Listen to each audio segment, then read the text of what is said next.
Hi everyone. So this is first recording related to Ocelot Gateway, and in this recording, I'll be just working on Ocelot Gateway balancer demonstration with console and least connection method.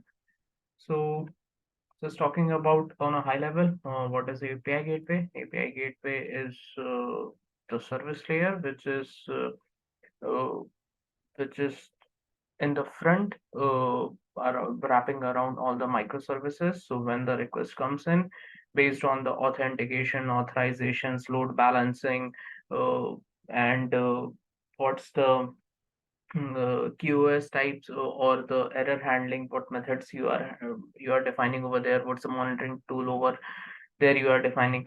So that all is present in the API gateway. It's a point where you handle the traffic at with the different algorithms like a least connection algorithm, which is provided by Ocelot, and there are a lot like a robin round robin also, which anyone can use for the load balancing. So moving ahead with the demonstration, how you can just configure it locally. To do it locally, just start with going to Ocelot, the three mammals slash Ocelot. So you have to just fork it. When you're gonna fork it, I have already done this before. So just go to your profile uh, and just you're gonna see your Ocelot over here. So going to this Ocelot, just just go to this Ocelot, clone your code using this, uh, and say I have this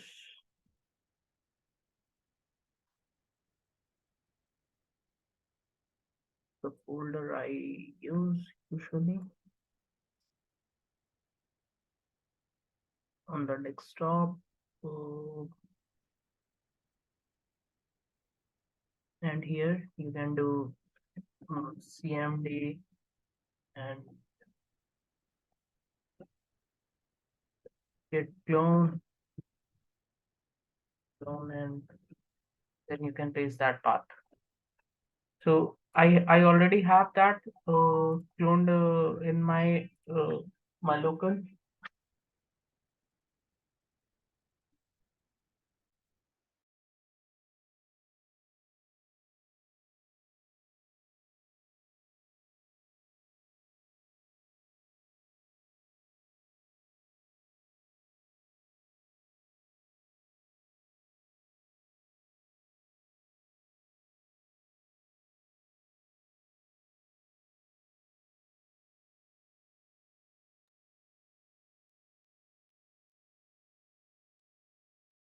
Yeah, so I have already this Ocelot gateway defined uh, in my local folder,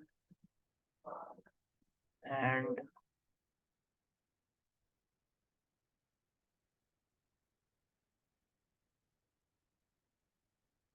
okay, and you can just open the SLN file.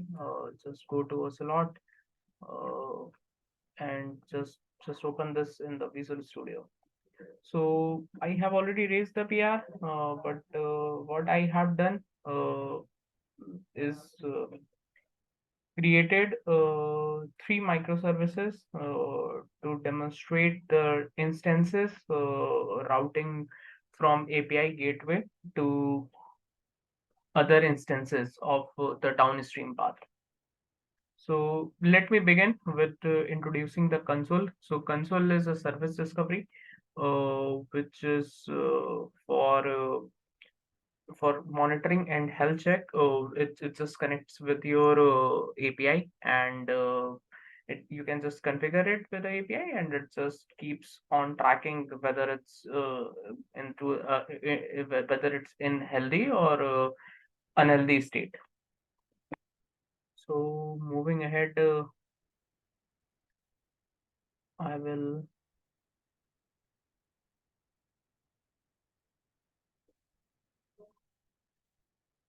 So so moving ahead, I have to demonstrate how this console I have set up.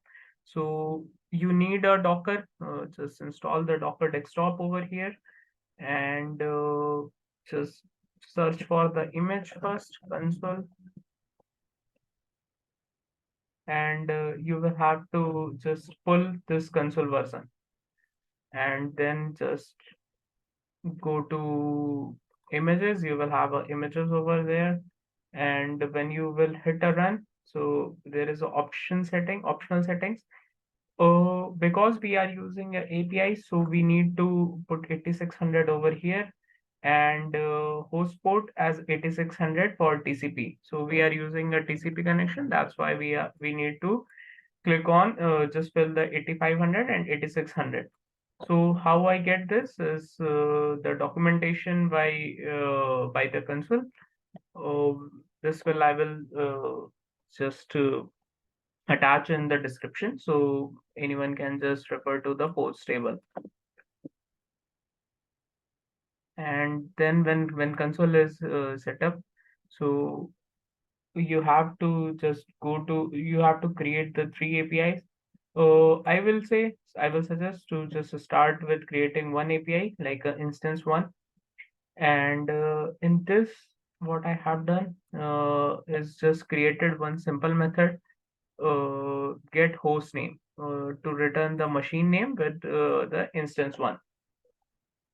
And from the in the program.cs, what I have done is created couple of methods. The extension methods I have created: add console config and use console.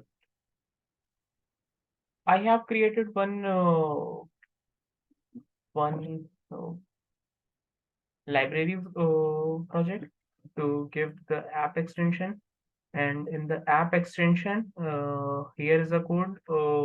Definitely you can find it on the GitHub, my branch, in the load balancer. And this is what I have made changes: iConsole client and the URI, just addressing to the localhost 8500. This is the port on which the console will be running. So if I run my uh, container, this one, and when I hit 8500, so you can see my connection is not secure, so that demonstrates running HTTP.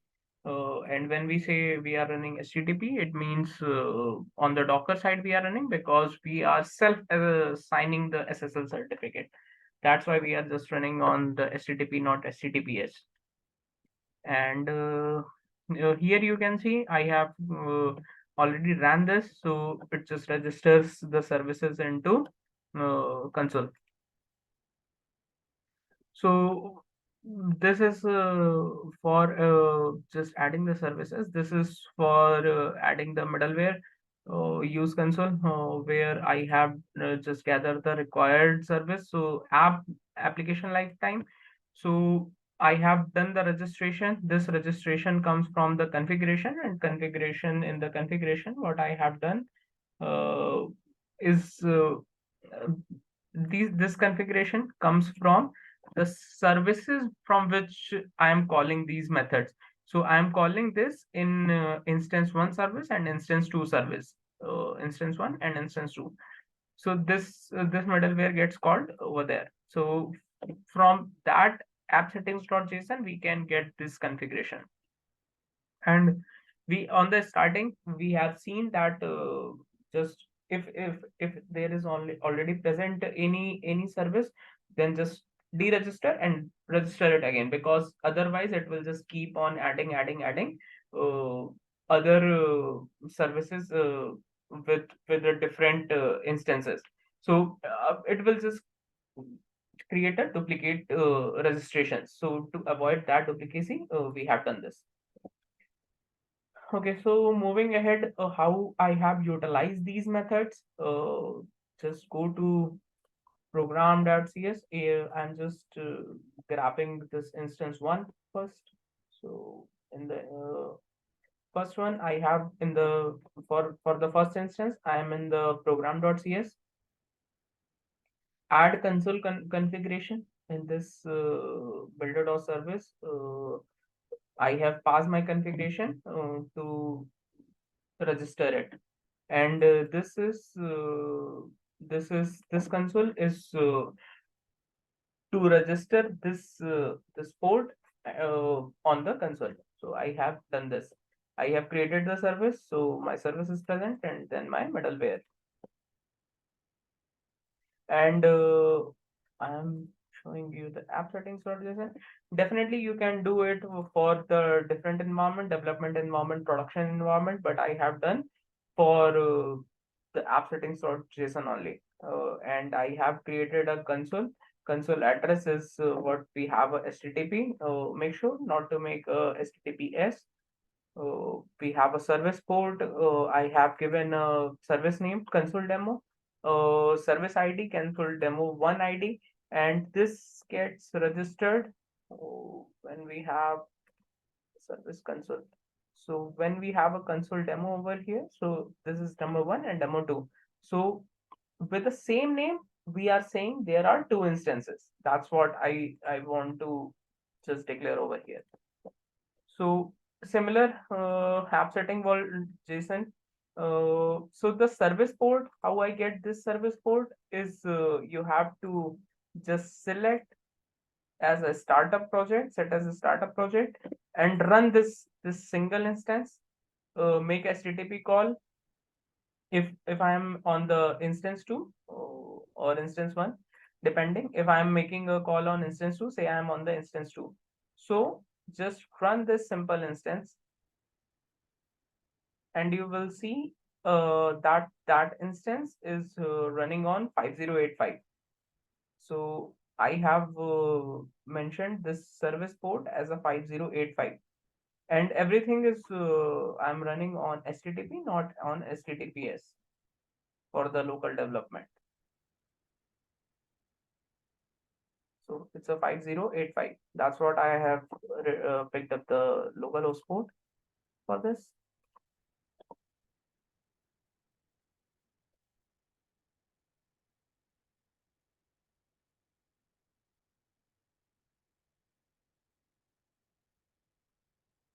I'm just setting back my solution to multi-startup again to instance one, instance two, and instance three.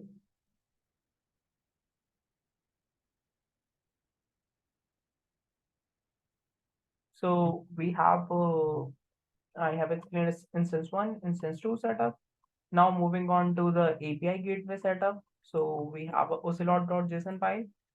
In this, for a downstream route, I have mentioned 5022 to 5085, two ports, which will be pointing as a single service, but different ports serving it. So service name, I have given a console demo, which is the service name as mentioned in uh, different instances. I have given a service name. So same service name because I have to point it to that. And the load balancer is type is least connection. My upstream path is host name, and my downstream path is weather forecast host name.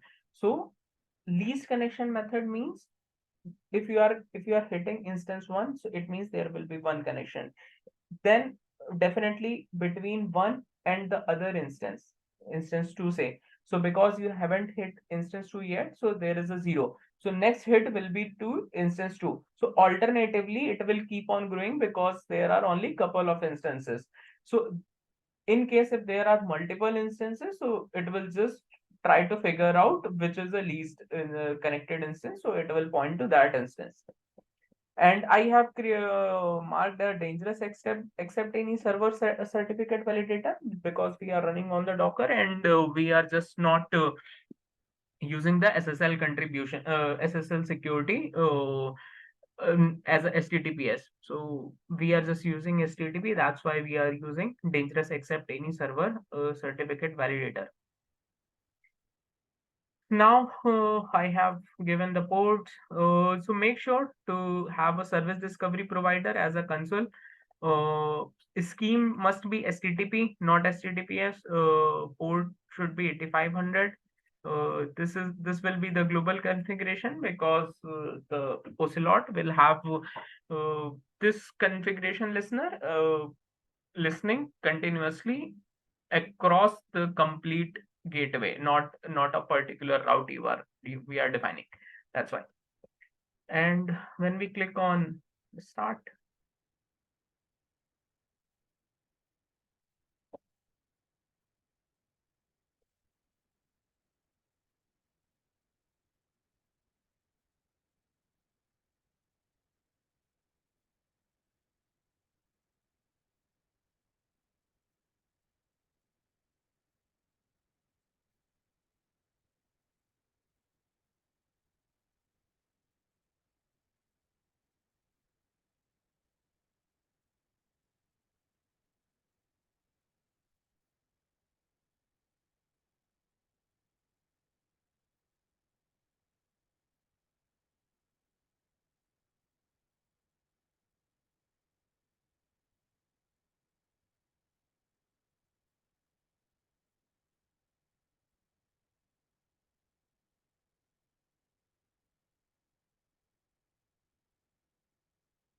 okay.